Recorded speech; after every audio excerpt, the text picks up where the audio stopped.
Slash, welcome to Sky News. Hi. You're here to talk about your signature guitars. I mean, for the layperson, what does a signature guitar mean? A signature guitar is basically a guitar that's designed more or less around a particular artist. And in this case, a Les Paul, which is a pretty standard, popular guitar, but it's got a couple trademarks on it or within it that are identifiable to me. So is this a copy of your guitar, or is this something you've designed? Well, this particular one is not a copy of my guitar. There's 3 different models. One of those models is a copy of my guitar. This one is a Les Paul, which has my kind of pickups that I use in it. It has certain particular pieces of hardware that I use, a certain shape of the neck, you know, just little things that I prefer on a Les Paul, and so they decided to basically design one based around those specs. Now that you're a world-famous guitarist, they want to do this for you. Back in the day, you did phone Gibson, didn't you, and asked for some free guitars. Yeah. What did they say? They said, well, we'll sell you at cost, which is basically artist cost. But you were sort of fairly well known at that stage, weren't you? We were sort of on the ladder going up, you know, and at that point you could, you know, you don't know if you're going to be around for a long time or anything, you know, you could disappear in a second, so people aren't usually willing to take a lot of risks. And these days when they give you guitars, have you got to play them on TV, or what's the deal? How does it work? I really don't have to do anything. You know, if they give me a guitar, basically they just, you know, I need it for something, you know, for touring or for recording this and that, they're happy to give it to me.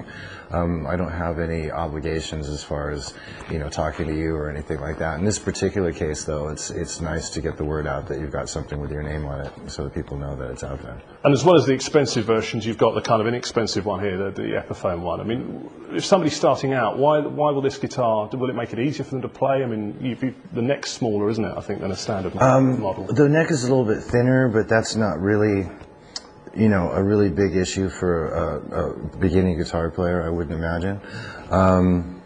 None of these are tailor-made necessarily for the beginning guitar player, except for in the Epiphone, which is a really good guitar. It's a little bit more affordable.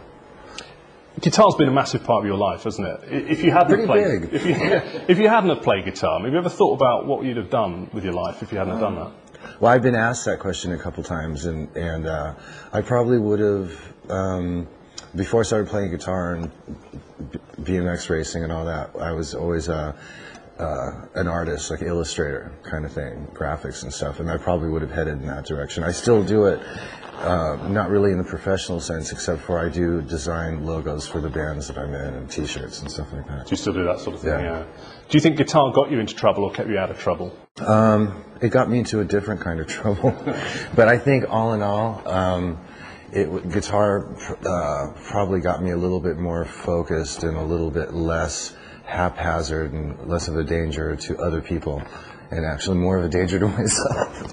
You've come out the other side of that now, though, aren't you? I mean, you're clean now. I try. What's life for you like now? Oh, God, it seems like everybody asks me that as well. It's like, really, it's not that much different, you know, because music's always been like the main focal point. The rest of it was just sort of extracurricular. And so I still hang out in the same circles and I pretty much do the same thing, but I'm not habitually using the same recreational chemicals as I used to. You know, it's like clearer though for you now. I mean, yeah, it's great because I can really tell the difference between how I was then and where my focus is at this point, and it's, you know, it's just one of those things. After doing it a long time, you tend to burn out on it, and everything else sort of goes along with it. So it's one or the other. You know. Do you look back on it with regret, or do you look at it as something you just came with the territory, or how do you look back on it? I have no regrets about anything. You know, I could fall off the wagon tomorrow, right after we get done talking, you know.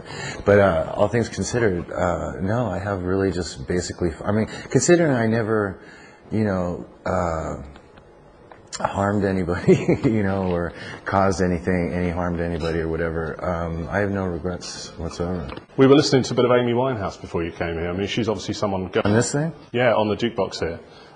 She's obviously someone very talented, but going through problems with drugs. I mean, do you look at her and think, well, you know, that's what happened to me, or do you... I mean, how do you see sort of her situation? Yeah, you know, the thing is you know, it's so under the microscope these days, you know. I mean, it's I don't know exactly to the extent of her situation. It doesn't necessarily seem like that big a deal to me, but it's really blown out of proportion when it hits the media the way it does. I mean, I was horrible, but no one really knew about it except for, you know, people that were close to me, and it was never really an issue, you know. It was sort of, that was just the way it was. So she'll either sort it out or she won't. But, yeah. Just coming back to the guitars, how many of these things have you got now, do you think? It's roughly between 90 and 100, and we sort of keep it that way. It hasn't. Is that because you can't resist another one? Well, I'm not a collector, but I did go through a explosive guitar buying period in, like, I think it was like 1991, and I did pick up a lot of instruments at that particular point. But as of lately, I'm not really out in the market looking for. You only really need one or two, really, when it comes down to it. Because a lot of guitarists, when they're starting out, think they've got to get the best one to play. I mean, what would you say? I mean, would the budget guitar... It's trying to figure out what is the best one. You really, you know, as a kid, as an young aspiring guitar player, you're very impressionable, and you're looking for your sound, you're looking for the right thing that's for you in terms of aesthetics and all these other different things. And then there's all these magazines with tons of advertisements for all these different pieces of gear, and then there's different artists that you're influenced by and this and that, and so you go through this long, seemingly endless searching period, you know, and you pick up a lot of stuff along the way, but it's something that it's inevitable every guitar player goes through. The last 12 months, Slash, we've seen a lot of bands who've said never again, they'll never reform again, reforming. Even Led Zepp got back together. What would it take to get Guns N' Roses back on the stage together, the whole band again? I don't know. I guess that would be some sort of twist of fate. Not money, then? No, if it was for the money, we would have done it years ago. But it's just, you know, I used to be really bitter about the whole thing, and I was adamant that there was no possible way that could ever happen. And in light of the trend right now of everybody getting back together for the cash, I don't think we'd want to, you know, do it, you know, especially based on those reasons, but definitely not to do it to keep up with the Joneses.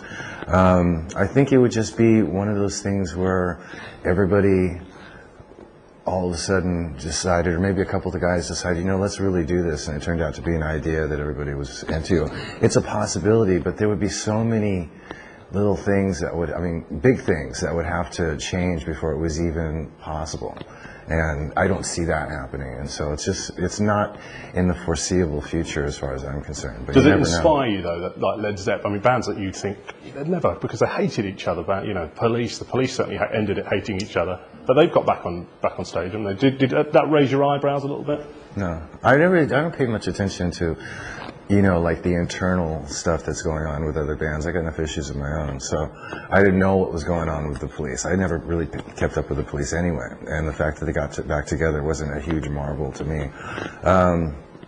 You know, obviously Led Zeppelin getting back together was sort of like, oh, cool. You know, I wanted to go to that gig, so you know, that was one of the ones that would have been cool to go to. But you know, some people do it for the right reasons, some people do it for monetary reasons or whatever. But I think the main thing is when you know, fans are really. I mean, that would be the main reason to do Guns, would just be for the fans that got missed out on that whole thing.